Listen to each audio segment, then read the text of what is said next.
لا حول ولا قوة إلا بالله العلي العظيم. حسبنا الله ونعم الوكيل، نعم المولى ونعم النصير. أعوذ بالله السميع العليم من الشيطان اللعين الرجيم. بسم الله الرحمن الرحيم.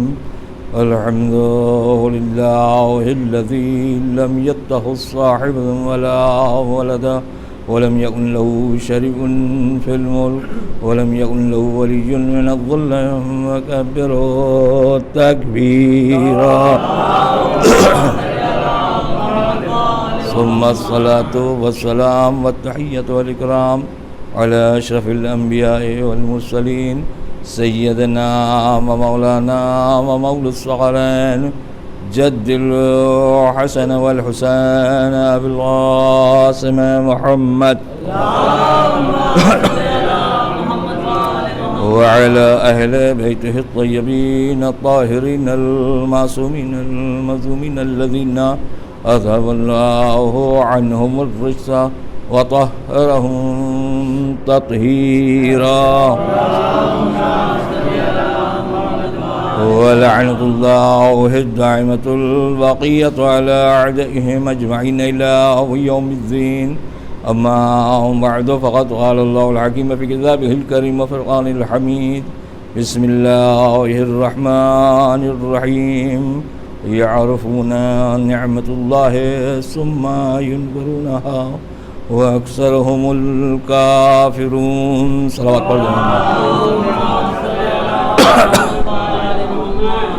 صاحبان علم وزان ملت قرآن مجید سورہ نحل کی آیت کریمہ ہے جہاں پہ ارشاد ہو رہا ہے کہ وہ اللہ کی نعمتوں کو پہچانتے ہیں مگر اس کے بعد بھی انکار کرتے ہیں اور ان کے اکثر کافر ہیں. یہاں کافر سے مراد مذہب نہیں ہے، جو جس شریعت سے انکار کرے وہی کفر ہے نا. اس کا مطلب ہے اب اپنی اپنی مرضی ہے، چاہے آپ صاحب ایمان ہو یعنی ایمان لے آئیے اور چاہے انکار کر کے کفر اختیار کر لیجئے. اللہ نے پوری طریقے سے اجازت دیا ہے ہر بندے کو، جس کا دل چاہے جنت میں جائے اور جس کا دل چاہے جہنم میں جائے، لیکن یہ سوچ لے کہ جدھر بھی وہ جا رہا ہے وہ خود مختار ہے. اس میں اللہ کی کہیں سے بھی زبردستی نہیں ہے. کیوں؟ اس لیے میرے عزیزو، ایک بچہ ان پڑھ نکلا آپ کے گھر میں، اگر ماں باپ نے نہیں پڑھایا تھا، زبردستی نہیں کی تھی یا کوئی راستہ ہموار نہیں کیا تھا تو اس کے بعد ایسا ہو گیا تو ماں باپ ذمہ دار ہیں. لیکن اگر بچپن میں ماں نے بہت کچھ سکھا دیا، بچہ بڑا ہو گیا اس کے بعد نہ کرے تو ماں سے کوئی مطلب نہیں ہے نا. بھئی بچے نے کہا میری ماں جاہل تھی، اس نے مجھے کچھ بتایا نہیں، میں پڑوس سے جا کے انڈا چرا کے لاتا تھا، وہ میرے ساتھ کھاتی تھی، تب تو حق ہے آپ کچھ کہیے. لیکن اس نے کان پکڑا، تماچا مارا، سمجھایا بجھایا، اچھے برے کی تمیز کرا دی. اب آپ کو کچھ کہنے کا حق نہیں ہے، آپ اکیلے ذمہ دار ہیں. ایسے ہی میرے عزیزو، اگر ماں باپ بتا دیں تو لوگ کہیں گے ماں باپ اب ذمہ دار نہیں ہے.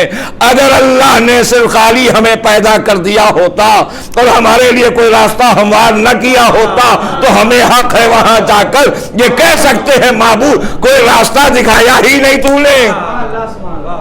لیکن اگر قدرت یہ جواب دے جو آدم کے ذریعے سے ملائکہ کو اسماء کی تعلیم دلا سکتا ہے تو کیا آدم کی اولاد کو نہیں دلا سکتا؟ اور دوسری بات بھی یہ بھی ہے، اگر جناب آدم کے ذریعے تعلیم دے دی جائے کہ جو نام جناب آدم نے بتائے ہیں یہی شریعت ہے، یہی دین ہے. بھئی ملائکہ نے کیا کہا تھا کہ ہم تیری تسبیح و تہلیل و تیری تقدیس، ہم تیری تعریف کرتے ہیں. اللہ کو تعریف ہی نہیں چاہیے. بھئی آپ انصاف سے بتائیے، آیت اللہ العظمیٰ آغا سید سستانی کے پاس آپ جائیے، صاحب آپ عالم ہیں، کون سی تعریف کر دیا آپ نے؟ انہوں نے تو علم حاصل کیا ہے. مجھ جیسے جاہل کو آپ کہیے ماشاءاللہ تو خوش ہو سکتے ہیں. تو سبحان اللہ اللہ کے لیے کہنا کون سی منزل ہے؟ سبحان اللہ نبی نے کہا ہے، سبحان اللہ آل محمد نے کہا ہے. تو معلوم یہ ہوا جو اللہ جو راستہ بتا رہا ہے، اور جناب آدم کے ذریعے جب ملائکہ نے کہا کہ معبود ہم تو تسبیح کرتے ہیں، تو کیا فرمایا؟ جو مجھے معلوم ہے وہ تمہیں نہیں، یعنی بتا دیا اللہ عالم الغیب ہے، اب اس کے سامنے کرنے کی ضرورت نہیں ہے۔ جو اسماء جناب آدم کے ذریعے سے تعلیم ہو گئے، اس کے بغیر نہ دین ہے نہ شریعت۔ اے جناب آدم، کون سے اسماء کی آپ نے تلاوت فرمائی؟ کہا میں نے کچھ نہیں کہا، صرف اتنا کہا جو انوار کو دیکھا، میں نے کہا ہذا محمد انت محمود، ہذا علی انت اعلی، ہذا فاطمہ انت فاطر السماوات والارض، ہذا حسن وانت المحسن، ہذا الحسین وانت قدیم الاحسان۔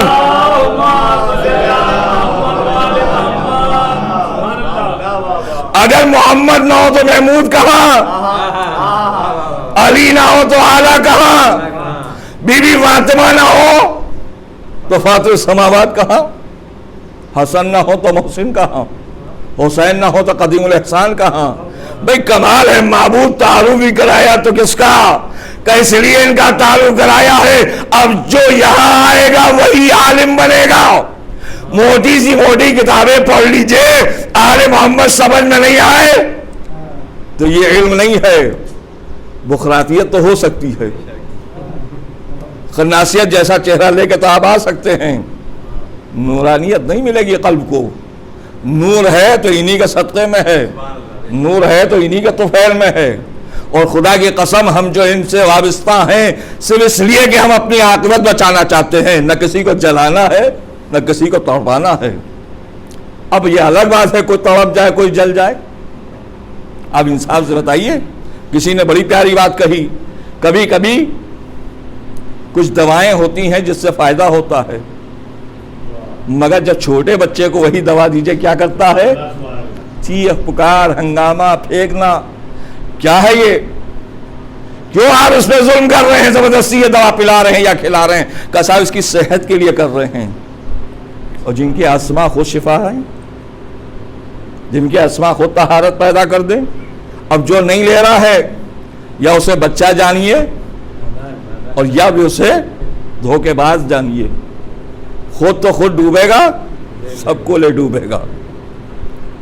تو بہت سے ایسے چالاک ہوتے ہیں، چاہتے ہیں کہ وہ ہم سب، ایک بہت پرانی بات کسی نے کہی لطیفے کی شکل میں کہ ایک پاگل نہیں تھا بلکہ سمجھدار تھا، وہ کنویں میں دیکھ رہا تھا، جھانک رہا تھا اور کہہ جا رہا تھا ایک ایک ایک ایک صاحب آئے، ان کا ایک کہا تو اب دو بھی کہو، کہ ایک کا کیا ہے، کہ دیکھو جیسے ہی دیکھا انہوں نے کو پلٹ کے کہا دو۔ اس کا مطلب یہ بات دیر سے یہ کھڑے ابھی ایک ہی وقت آیا تھا، اب انتظار کر رہے تھے کوئی دوسرا آئے۔ اب آپ نے سمجھا، خدا کی قسم آل محمد کے علاوہ جو ملا اس نے یا ایک کہا یا دو۔ اے صلوات پڑھتے محمد آل محمد یا علی اللہم صلی اللہ۔ معصومین علیہ السلام نے لڑکھڑاتے ہوئے انسان کو بچایا ہے، اور ہمیں تہذیب، تمدن، ہماری ذہانت کو طہارت عطا کی ہے، کیونکہ اللہ کو جو بات نہیں پسند ہے نا، آپ نے کسی وقت نماز نہیں پڑھی ہے، سنیے گا خدا کی قسم، لیکن جب احساس ہو گیا توبہ کر لیا تو قبول، ٹھیک، روزہ نہیں رکھوائے لیکن جب احساس ہوا ادا کر دیا، توبہ کر لیا، قبول۔ حج میں نہیں جا سکے، جب احساس ہوا چلے گئے، توبہ کر لیا، قبول۔ لیکن تکبر کرنے والے کے بارے میں مجھے بتائیے، انا کرنے والے کے بارے میں بتائیے، جو کسی کو کچھ نہ سمجھے اپنے کو سمجھے، اس کے بارے میں کیا خیال ہے آپ کا؟ کیا اب یہاں توبہ کام آئے گی؟ جو لوگ یہ کہتے ہیں کہ توبہ نہیں قبول ہوگی، عزیزوں سارے اعمال میں قبول ہوگی، صرف حسد، بغض، عناد، دشمنی، طمع اس میں نہیں قبول ہوگی۔ بھئی آپ مجھے معاف کیجئے جملہ کہوں، ہمارے شجاع صاحب نے، علیم صاحب نے ایک مجلس پڑھوائی مجھ سے، دیکھیں پہچانیے ذہانت کو طاہر کیسے کیا جائے۔ انہوں نے مجھے چپکے سے لفافہ دیا، اب ظاہر میں اسی جگہ رہتا ہوں، یہ کمرہ یہ میرا گھر ہی ہے، ایک طرح سے کیا ہے میرا گھر، میں سمجھ کے آتا یہی ہوں کہ یہ نکالنا بھی چاہیں تو نکال نہیں سکتے، چاہے میرے نام پراپرٹی میں کوئی نام نہ ہو، مگر ہے میرا حق۔ اس لیے نہیں ہے کہ آپ کا گھر ہے، حسین ابن علی کی وجہ سے میں آتا ہوں، اس لیے میرا گھر ہے۔ تو میں یہیں آ کے بیٹھ گیا، عالم صاحب نے لفافہ دیا، بہت توجہ سے سنے حضرات۔ انہوں نے مجھ سے پوچھا مولانا علیم صاحب نے کیا دیا؟ سوال یہ ہے دیا علیم صاحب نے، فکر آپ کو کیوں ہے؟ بھئی انہوں نے پروائی مجلس انہوں نے دیا ہے، آپ کو کیا فکر ہے کہ کیا دیا؟ یا آپ بڑی حقارت سے مجھے دیکھ رہے ہیں؟ علیم صاحب کے پاس ماشاءاللہ پیسہ بہت ہے، اگر میں نے کہا کہ صاحب 500 روپے تو انہوں نے اپنے دل میں کہا کہ آپ کی حیثیت یہی ہے، مگر کم دیا، دینا چاہیے تھا۔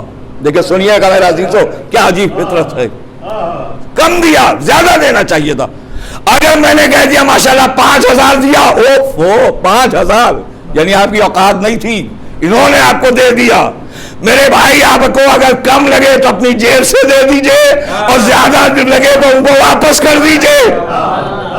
میرے عزیزوں خدا کے لیے معصومین نے سمجھایا ہے، ہر دور میں ایسے ایسے افراد ملیں گے، لیکن اگر بچنا ہے تو اہل بیت سے وابستہ ہو جاؤ، کامیابی ملے گی۔ صلوات پڑھے محمد آل محمد۔ ایک شخص آیا میرے امام دوم حضرت امام حسن مجتبی علیہ السلام، دیکھیں غور کیجئے گا، دینے والے کبھی کبھی کہتے ہیں صاحب ہم نے دے دیا، امام سے پوچھئے کیا ہے؟ اس نے ایک حاجت پیش کر دی، امام نے کہا لکھ کے لاؤ۔ دیکھیں غور کیجئے گا، زبان سے کہو گے اس کے اثرات چہرے پہ ہوں گے، اسی لیے درخواست جو ہوئی ہے بہت سی جگہوں میں کہ درخواست لکھنے والے نے لکھ دیا، اب آپ کے پاس پہنچ گئی۔ اب اس سے مطلب نہیں ہے، وہ الگ بات ہے کہ وہ اضطراب میں ہے، پریشانی میں ہے، رات گزر رہی ہے اس کی، کہ وہ اللہ جانے میری یہ درخواست قبول بھی ہوگی یا رد ہو جائے گی، وہ الگ مسئلہ ہے۔ لیکن سامنے سے امام نے کہا لکھ کے دو، اس نے لکھ کے درخواست دے دیا۔ جتنا اس نے لکھا تھا اپنی خواہش پیش کی تھی، امام نے اس کی دگنی دے دی۔ وہاں امام کے بس میں بیٹھنے والوں میں ایک شخص نے کہہ دیا مولا اسے تو اس درخواست کی برکت مل گئی۔ تو امام نے فرمایا اس کی برکت نہیں، اس برکت کی نیکی ہمیں ملی ہے، اس نے ہم کو اہل نیکی بنا دیا، یعنی اس نے ہمیں اعلیٰ بنا دیا کہ اللہ کی طرف سے یہ صلاحیت ہمیں ملی کہ ہم نے اس کو دے دیا۔ اور پھر سنو، درخواست لکھنے والے کا دل چھوٹا ہوتا ہے، جتنا مانگا ہے اگر اتنا ہی دیا ہے تو اس کی عزت میں کوئی اضافہ نہیں ہوا ہے، بلکہ جتنی خواہش وہ لے کر چلا تھا اس سے پہلے سے زیادہ مل جائے یہ نیکی ہے۔ بغیر مانگے دے دیا جائے اسے نیکی کہا جاتا ہے، اور اگر سائل نے ہاتھ پھیلا دیا اور اس کے بعد آپ نے دیا تو کوئی آپ نے اچھا کام نہیں کیا ہے۔ اور بتایا کہ یاد رکھو کہ جو دے رہا ہے وہ اس کو دیکھے، جو لے رہا ہے وہ بھی اسی کو دیکھے۔ تم نے درخواست دی ہے مگر اس کے ذریعے سے دو گے تو وہ دلوائے گا، دینے والا بندہ ہے مگر وسیلہ کوئی اور ہے۔ اے صلوات پڑھ دے محمد آل محمد۔ اب ایسے ہی موقع پہ اگر میں آپ سے کہوں وسیلے کا نام آیا نا، وسیلے کا لفظ زبان پہ آیا کہ یہ بتاؤ رزاق کون ہے؟ کہ اللہ۔ گود کے بچے کو رزق کون دیتا ہے؟ کہ ماں۔ تو اللہ دے رہا ہے، ماں دے رہی ہے؟ کہ نہیں، دیتا تو خدا ہے مگر ذریعہ ماں کو بناتا ہے۔ بھئی خدا کے لیے ایک ننھے سے بچے کے رزق کی ضامن ماں بنی ہے، حقیقت میں تو رزاق وہ ہے مگر ذریعہ ان کو بنایا۔ اب انسان سے بتائیے پوری کائنات میں اگر رزق بانٹنا ہو تو ہے تو رزاق خدا، وسیلہ انہیں بناتا ہے۔ اور جب ہم کہتے ہیں آل محمد نے ہمیں دیا ہے تو کبھی انکار نہ کیجیے گا، کیونکہ اگر آپ کو اللہ نے دیا ہے تو اللہ کو آنا چاہیے۔ لیکن سنیے گا بھئی جو بہت شریف شرافت والے ہیں انہوں نے کہا عابد صاحب کچھ ہمیں مل جائے، اگر انہوں نے نوکر کے ذریعے دیا ہے تو ہمیں کتنی اپنی انسلٹ محسوس ہوتی ہے، لیکن ہاں اگر انہوں نے اپنے کسی برابر والے کے ذریعے دیا ہے تب تو ہمیں اعتراض نہیں ہوگا۔ آپ کہیں یہ نہ کہہ دیا اس کا مطلب اللہ اور علی برابر ہو گئے، برابر نہیں ہوئے ہیں۔ مگر اللہ نے آواز دیا اگر علی نہ ہوتے تو میں اعلیٰ کہاں سمجھ میں آتا. اس علی مرتضیٰ نے سجدہ کر کے بتایا میں علی ہوں، وہ علی اعلیٰ ہے. اور سنو، انہی کے ذریعے سے ہمیں معلوم ہوا ہے جو جتنا شکریہ ادا کرے گا اتنی ہی نعمت میں اضافہ ہوگا. میں سے قبل بھی آپ کی خدمت میں عرض کر رہا ہوں نا، شکریہ ادا کرو، اور شکریہ تبھی ہوگا جب نعمت کو پہچانو گے. لہذا ان نعمتوں کو پہچانو. مسمیع ابن عبد الملک کہتے ہیں کہ ایک بار ہم کچھ افراد کے ساتھ، حضرات امامیہ کے ساتھ، اپنے چھٹے امام جعفر صادق علیہ السلام کی خدمت میں حاضر تھے. پہچانی میرے عزیزو، نعمت کا انکار اور نعمت کی قدر کیا ہے. کہتے ہیں ہم لوگ جب بیٹھے تھے، ایک فقیر آیا اور اس نے کہا کہ فرزند رسول کچھ عنایت فرما دیجئے. تو گئے، ہم لوگ سب بیٹھے تھے، ایک تشت تھا اس میں انگور کھا رہے تھے ہم لوگ. امام نے اس میں سے ایک اٹھا کے کھوشا، اس کو دیا. اس نے کہا مجھے انگور نہیں چاہیے، مجھے درہم و دینار چاہیے. تو کہا اللہ نے سن لیا، وہ تمہیں دے گا. یہ 2-4 قدم آگے بڑھا، پھر واپس آیا، کہنا اچھا انگور دے دیجئے. کہا اللہ نے سن لیا، وہی عنایت کرے گا. پہلی نعمت کا انکار نتیجہ دکھا دیا. وہ کہہ رہے ہم لوگ بیٹھے ہوئے تھے کہ اچانک دوسرا فقیر آیا، اس نے بھی آ کے کہا کہ رائے خدا میں کچھ دے دیجئے. اب وہاں اتنا انگور تھا مگر 3 دانے نکال کر جناب امام ششم نے دیا. تو وہ کہتا ہے جیسے ہی لیا اس نے کہا اس خدا کا شکر ہے جس نے رزق عطا کیا. بس جیسے ہی اس نے یہ کہا امام نے اور بات اس کو دے دیا. پھر وہی جملہ اس نے دہرایا، اس خدا کا شکر ہے جس نے مجھے رزق عطا کیا. بھئی یہ سننا تھا، غلام کو بلایا، تیرے پاس کوئی رقم ہے؟ یہ ذہن میرا پہلا فقیر درہم مانگ رہا تھا. اس نے کہا حضور میرے پاس 20 درہم ہیں. کل آؤ اوقائے سائل کو دے دو. دیکھیں میری مجبوری، سوال ہی سوال لاتا ہوں میں، واقعہ سننے کے بعد پھر سوال ہوتا ہے. 20 درہم دے دیا. اس نے کہا اس رب کی تعریف ہے جو اس کا کوئی شریک نہیں ہے. پھر جب کہا تو امام نے کہا ٹھہرو، اپنا پیراہن اتارا، اس کو عطا کر دیا کہ پہن لو. اب اس نے آواز دیا، خدا نے مخصوص کر دیا ایسے افراد کو جو لباس عطا کرتے ہیں. اے عبداللہ آپ کو اللہ اجر و ثواب عطا کرے. اور یہ کہہ کے اب جو چلنے لگا، اب امام نے نہیں روکا. تو بیٹھنے والوں نے کہا اگر یہ اور رکا ہوتا تو نہ معلوم کتنی اور اس کو امام نوازتے رہتے. یہاں میرا جیسا انسان شاید کہیں اس واقعے میں چھپا بیٹھا تھا. اس نے سوال کر لیا، یعنی میں نے اپنے ذہن کے ذریعے سے، مولا پہلا والا آیا، اس نے پیسہ مانگا، آپ نے کہا اللہ نے سن لیا ہے کیونکہ آپ انگور دے رہے تھے، لیکن پھر بھی انگور لینے آیا، اس نے اس کو رد کر دیا. کہا دیکھا نہیں تم نے، جو نعمت سامنے ہو اس نعمت کو قبول کرو، جو نعمت دکھائی نہیں دے رہی اس کے پیچھے مت دوڑو. اور اس شخص کو جب ہم نے دیا تو اس نے اللہ کا شکریہ ادا کیا. تو ٹھیک ہے پھر میرے مولا، جب بار بار شکریہ ادا کر رہا تھا تو پھر آخر میں کیوں روک دیا؟ کہا دیکھا نہیں، جب تک یہ اللہ کا شکریہ ادا کر رہا تھا میں دیتا چلا جا رہا تھا، جیسے اس نے میری تعریف کیا میں نے روک دیا. یعنی پہچانو بندوں کا مزاج ہے، ان کی تعریف کرتے جائیے، رقم لوٹتے جائیے. میں آپ دونوں حضرات کے بیچ میں بیٹھ جاؤں، گڈن صاحب آپ بہت اچھے ہیں، علیم صاحب آپ بہت اچھے ہیں. پھر انہوں نے کہا یار مولانا صاحب بہت تعریف کر رہے ہیں، 100 روپے دے دیا. میں نے اس سے زیادہ علیم صاحب کی تعریف کیا، انہوں نے 400 روپے دے دیے. پھر میں نے ان کی تعریف کیا، انہوں نے اور دے دیا. تو معلوم یہ کہ بندے کا مزاج کیا ہے، جتنی اس کی تعریف کیجیے اتنا بڑھتا چلا جائے گا. قدرت کے ان جانشینوں نے بتایا سنو، ہم اپنی تعریف کے لیے عمل نہیں کرتے ہیں، رب العزت کے لیے کرتے ہیں. ایک صلوات پڑھ دے محمد علیہ. ہمارا مقصد اپنے لیے نہیں ہے، ہمارا مقصد صرف اس کا تعارف کرانا ہے. اب آپ اٹھا کر پوری تاریخوں کو پڑھ لیجئے اور کوئی ایک بندہ ایسا لائیے جو یہ کہے ہم اپنے لیے کچھ نہیں کرتے ہیں. زبان سے تو کہہ سکتا ہے، رب العزت سے پوچھے، کہیں نہ کہیں ایک خیال پیدا ہوتا ہے کہ صاحب دیکھیے ہم تو اتنا بہترین شعر پڑھ رہے تھے، لوگوں کی سمجھ ہی بھی نہیں آیا. کتنی میں نے محنت کی آپ کو پتا ہے؟ 1 مہینے میں تیار کیا ایک مصرع میں نے، اور لوگوں نے تعریف نہیں کیا۔ جناب دوبل سے پوچھئے، ابھی تشریف لائے ہیں اور آپ سے پوچھا گیا کوئی مرثیہ لائے ہو؟ کہیں ملا ہمیں کسی روایت میں کہ صاحب جناب دوبل نے بھی یہ کہا ہو؟ جناب دوبل کہیں گے تمہارا دماغ خراب ہے، دیکھتے نہیں ہو کہ فرش پہ بیٹھا کون ہے؟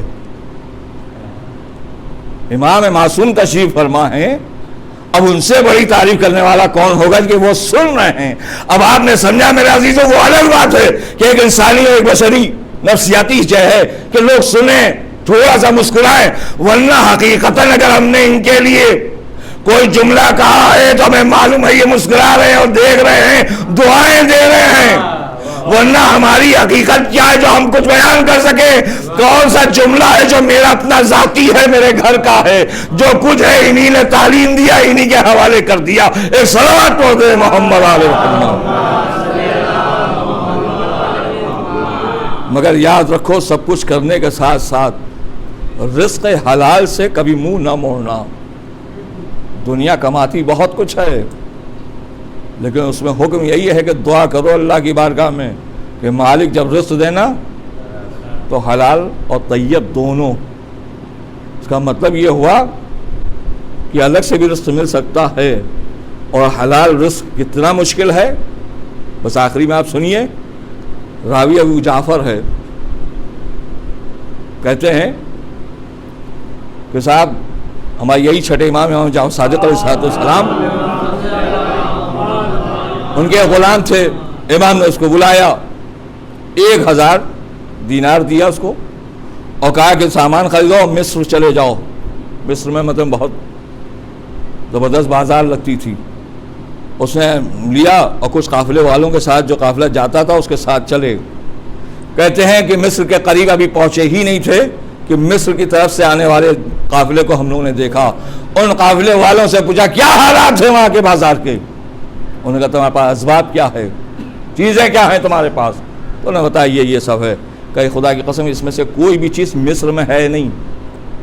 جب چیز نہیں ہوتی ہے تو دام بڑھتا ہے نا، قیمتیں بڑھ جاتی ہیں۔ تو انہوں نے ایک معاہدہ کیا آپس میں مسلمانوں نے کہ ہم اسے ڈبل قیمت میں بیچیں گے، اور قسم و عہد کر لیا انہوں نے، اور وہاں جا کر 1000 میں 2000 لے کر آئے۔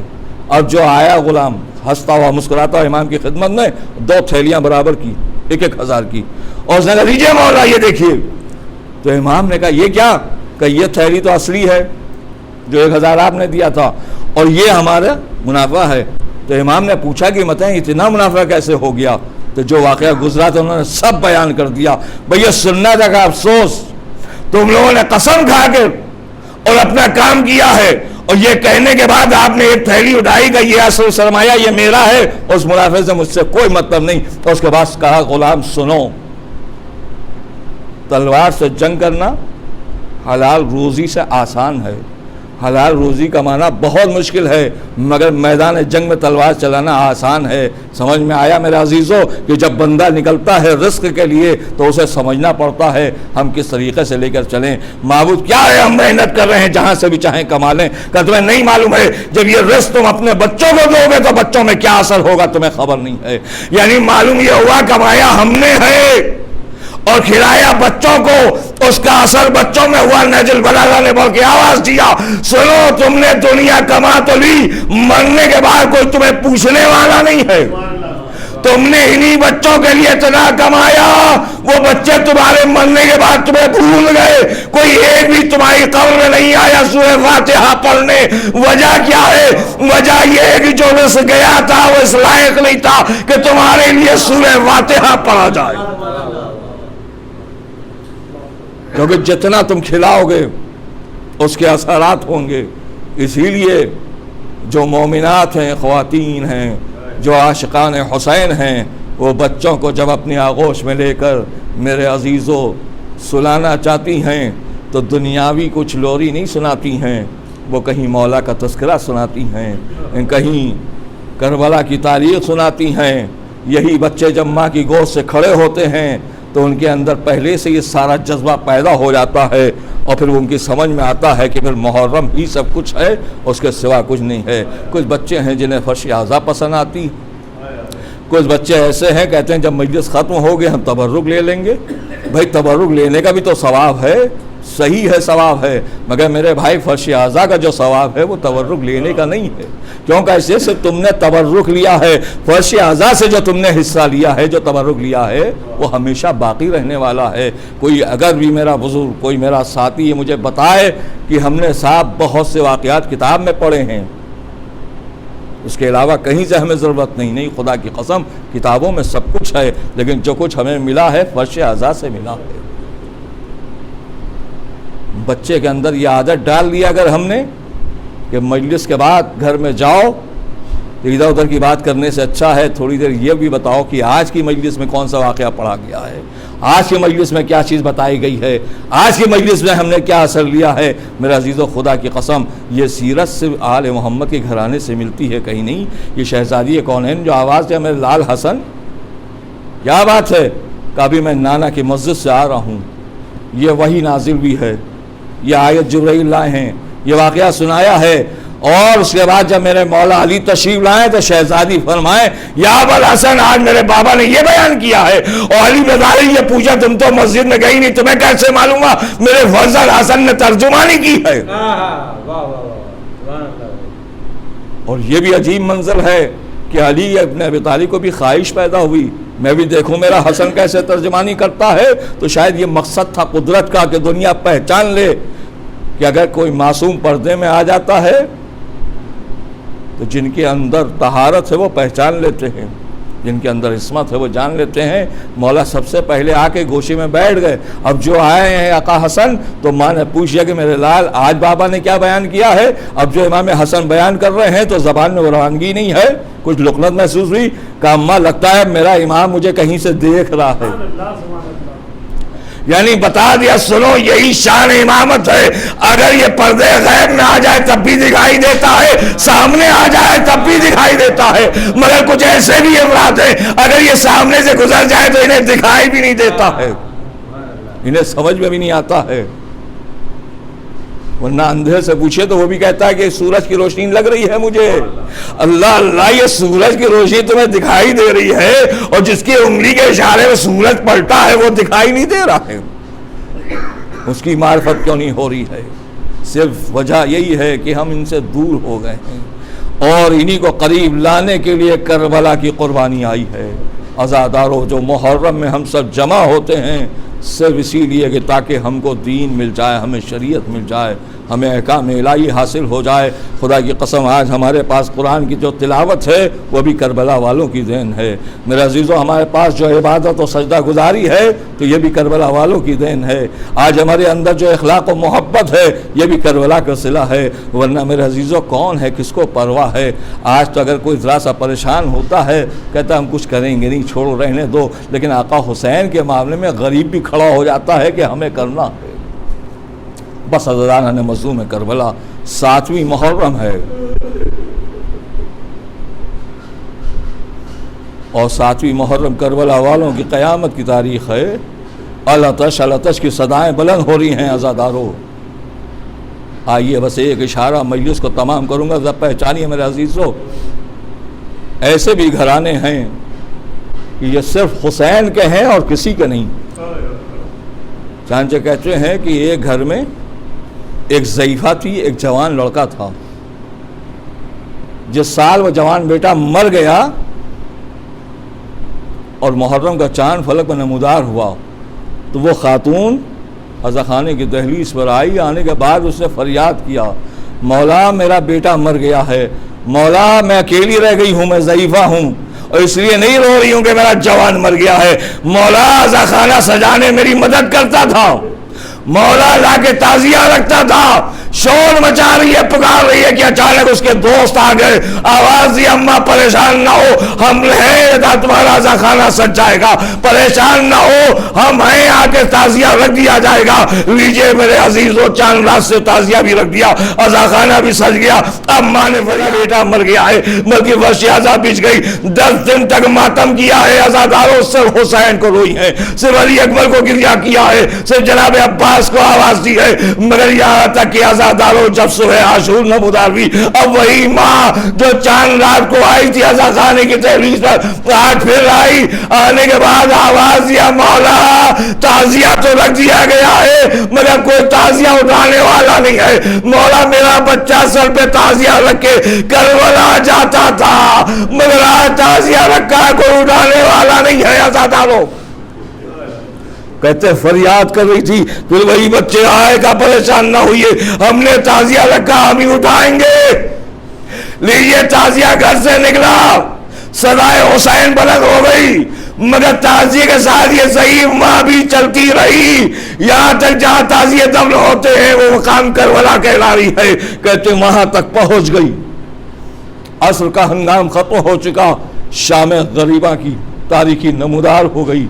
کہتی ہیں جب اندھیرا چھا گیا تو ایک مرتبہ اس نے دیکھا وہیں قریب میں اس کے بیٹے کی قبر بھی ہے، تھوڑی دیر کے لیے خیال آیا میں نے 10 دن تو ماتم کر لیا، شام غریبہ بھی ہو گئی، اب اگر میں قبر اپنے بیٹے کی قبر بیٹھ کے تھوڑی دیر رو لوں تو شاید کوئی حرج نہ ہوگا۔ میں اسی تصور کے ساتھ عزاداروں ایک بار جیسے ہی پہنچی اپنے لال کی قبر کے پاس، کیا دیکھا کوئی نقاب پوش بی بی بیٹھی ہوئی گریا کر رہی ہے، آواز یا بی بی یہ میرے لال کی قبر ہے، شاید اندھیرے کی وجہ سے آپ پہچان نہیں سکی، کہا مجھے معلوم ہے یہ تمہارے لال کی قبر ہے۔ بی بی جب آپ کو خبر ہے میرے لال کی قبر ہے تو آپ کیوں گریا کر رہی ہیں؟ کہ انصاف سے بتاؤ، جو ماں میرے لال پہ روئے تو کیا اس ماں کو حق نہیں بنتا کہ اس کے لال پہ گریا کیا جائے؟ طرف گئی بی بی کون؟ کہ میں کربلا کی دکھیاری فاطمہ آئی ہوں۔ ارے یہ سننا دیکھ مرتبہ، ارے وہ مومنہ قدموں پہ گر گئی، اے شہزادی اپنے لال کا پرسہ قبول کیجئے، بی بی ہماری عزاداری قبول کیجئے، اے کربلا والو ہماری بھی مجلسوں کو قبول کر لیجئے، مولا ہمارے اندر صلاحیت پیدا کر دیجئے۔